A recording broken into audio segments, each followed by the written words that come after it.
Hey guys, how's it going? This is Natinator. Just doing a quick creepypasta reading since I'm really bored. This one is titled Out with a Bang, and it's a bit of a change of pace to the stories I used to read. Now, as always, turn out the lights, get comfortable, and let the story begin.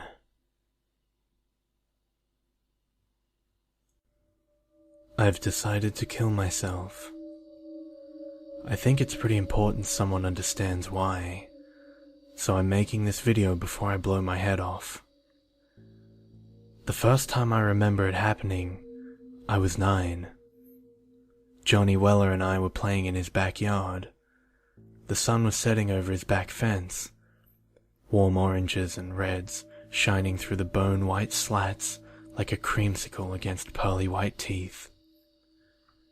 Johnny was the cowboy, and I was the dirty redskin, stealing his horse. We ran around the swing set, him laughing and me whooping and threatening to scalp him. When he tripped, I ran to where he laid in the dirt, scooping up a handful of air, pointing my finger at his nose, and proclaimed, "I got your gun now. Bang!" Johnny's head exploded in a tremendous blossom of crimson blood, slate-grey brain and chips of skull that sparkled in the setting sun. My hand fell to my side, and I stared, open-mouthed, unable to understand what just happened. Someone was screaming. At first, I thought it must be Johnny's mother, until she tore open the back door, and I realized I was the one screaming. Johnny's mother crumpled against her son's headless body, adding her broken sobs to my horrified cries. Johnny's funeral was the next week, closed casket. I forgot the sparkling light shimmering across the cloud of Johnny's blood. I forgot Johnny's mother ragdolling my little body, begging me to tell her what happened to her son. I forgot the sheriff telling my mother Johnny was hit by a falling bullet, one of 26 cases each year. I forgot my father's quiet talks with my mother about how they never found the round that splattered Johnny's smile across the grass. I adjusted. I coped. I forgot. I didn't forget the next time it happened.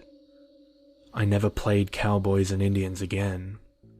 In fact, I can't remember a single instance of any shooting game played by little boys anywhere in my childhood. I do remember the little girl in the park, popping her little Nerf balls as she bounced around. She ran up to me, brandishing the weapon, and shouted, "Hands up!" I smiled and complied, dropping my sandwich in mock terror. I lifted my hands to the sky and petitioned for mercy.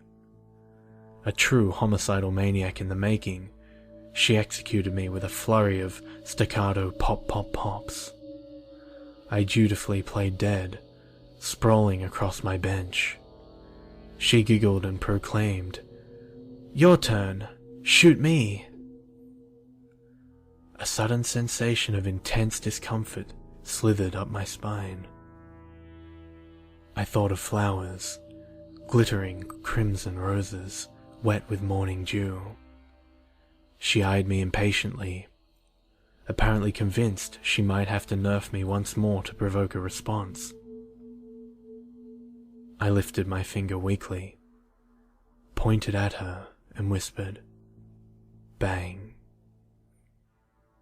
This time, I wasn't the one screaming. Her mother cradled her baby's dismembered limbs, frantically clutching an arm, then a leg. I'd pointed my finger at the little girl's belly button. The moment the word left my lips, she ruptured like a water balloon filled with punch and soaking bits of crimson-colored fruit. Johnny Weller's decapitated body filled my vision. The slow red of sunset sliding down the front of his striped shirt.